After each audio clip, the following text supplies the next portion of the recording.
Hello बच्चों, तो आज हम एक बीजपत्री भ्रूण या मोनोकॉट एम्ब्रियो की स्ट्रक्चर के बारे में पढ़ेंगे। आइए देखते हैं कि मोनोकॉट एम्ब्रियो की स्ट्रक्चर कैसे होती है। तो ये हमारा फीमेल रिप्रोडक्टिव ऑर्गन है जिसको हम पिस्टल कार्पल या स्त्री की तरह कहते हैं। इसके अंदर ये ओव्यूल मतलब अंडा प्रेजेंट होता है। अब इस ओव्यूल में देखें तो यहाँ पे ये हमारा प्लेसेंटा होता है। ये पतली सी जो स्ट्रक्चर है वो हमारी फ्यूनिकल कहलाती है। ये हमारा हाइलम होता है। हाइलम के बाद ये हमारा चेलिया वाला भाग होता है और ये जो बाहर दूसरा रचना है बाहरी, जिनको हम अध्यावरण बोलते हैं, बाहरी अध्यावरण और अंतःध्यावरण बोलते हैं। इसके अंदर ये पूरा जो स्पेस होता है उसको हम बीजांड का या न्यूक्लियस बोलते हैं। और उसी के अंदर हमारा क्या होता है, 3 ऊपर सेल होती है, 3 नीचे सेल होती है। यहाँ पे नेचुरल क्रिया हो चुकी है जिसमें से एंटीपोडल सेल खत्म हो गई है और यहाँ पे क्या बना हुआ है, जाइगोट बना हुआ है। क्या है जाइगोट? तो आइए इसमें हम देखें क्या होता है। ये जाइगोट हमने बाहर निकाला, हमें पता है जाइगोट कैसा होता है, द्विगुणित होता है। कैसा होता है? द्विगुणित। इसमें अब सबसे पहले अनुप्रस्थ विभाजन होगा और ये जाइगोट 2 कोशिकाओं में बदल जाएगा। कितनी कोशिकाओं में? 2। ऊपर वाली कोशिका को हम भ्रूणीय कोशिका बोलेंगे और नीचे वाली कोशिका को हम आधारीय कोशिका बोलेंगे। भ्रूणीय कोशिका को हम एम्ब्रियोनल सेल कहते हैं और आधारीय कोशिका को हम बेसल सेल कहते हैं। आगे जाके देखेंगे तो इसमें थोड़ा सा विकास होगा, डेवलपमेंट होगा। डेवलपमेंट होने के बाद ये ऐसी स्ट्रक्चर बन जाएगी जो हमारी एम्ब्रियोनल सेल अर्थात भ्रूणीय कोशिका वो वैसे की वैसी रहेगी, लेकिन जो आधारिक कोशिका है ये डिवीजन नहीं होगा, लेकिन यहाँ पे ये क्या करेगी, ग्रो करेगी और ग्रो करने के बाद ये कैसी हो जाएगी, आकार में बड़ी हो जाएगी। जैसे ही ये आकार में बड़ी होती है तो उसको हम निलंबक या सस्पेंसर या हॉस्टोरियल या चूसक सेल कहते हैं। अब इसके आगे देखें तो ये जो स्ट्रक्चर होती है ये बीजांड के अंदर या जो एम्ब्रियो सेल उसके अंदर इस तरीके से स्ट्रक्चर होती है। ये हमारा ऊपर ये भ्रूणीय सेल मतलब एम्ब्रियोनल सेल है, नीचे आधारिक सेल मतलब कि बेसल सेल है। इसके आगे देखें तो ये स्ट्रक्चर ऐसी है। अब हमने ये देखा ये थोड़ी सी बाहर निकली हुई है, क्यों? क्योंकि ये बीजांड का ऐसे चली गई, अपना पोषण ले लिया, चली गई पोषण। अब इसमें फिर से एक क्या होगा, अनुप्रस्थ विभाजन होगा और एम्ब्रियोनल सेल या भ्रूणीय कोशिका 1 से 2 भागों में विभाजित हो जाएगी। ऊपर वाले पार्ट को हम बोलेंगे शीर्ष कोशिका या टॉक्सिल सेल,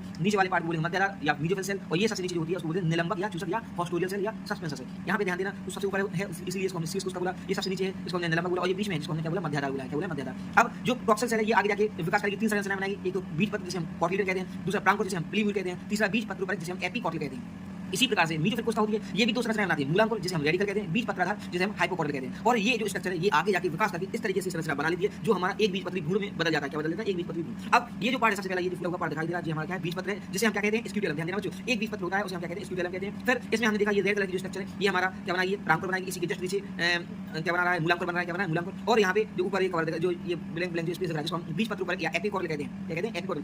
ठीक है। अब इसी प्रकार से आगे देखें ये जो एक अक्षीणुमा संरचना दिख रही है, रेड कलर की पतली सी डंडी दिख रही है जिसको हमने भ्रूणी अक्ष या एम्ब्रियोनल एक्सिस बोला है। ये पूरा येलो पार्ट जिसको हमने बीजपत्राधार या हाइपोकॉटिल बोला है। और यहाँ पे लास्ट में ये मूलांकुर के ऊपर एक ग्रीन कलर का कैप आ गया जिसे हमने क्या बोला, मूलांकुर चूल बोला है। क्या है? मूलांकुर। रेड कलर के ऊपर भी यहाँ पे स्काई ब्लू कलर से कवर किया गया है जिसको हमने प्रांकुर चूल बोला है। प्रांकुर चूल को हम पॉलीप्लाइड कहते हैं, मूलांकुर चूल को हम पोलियोराइजा कहते हैं। इस प्रकार से हमारी पूरी स्ट्रक्चर कौन सी होती है, एक बीजपत्री भ्रूण या मोनोकॉट एम्ब्रियो।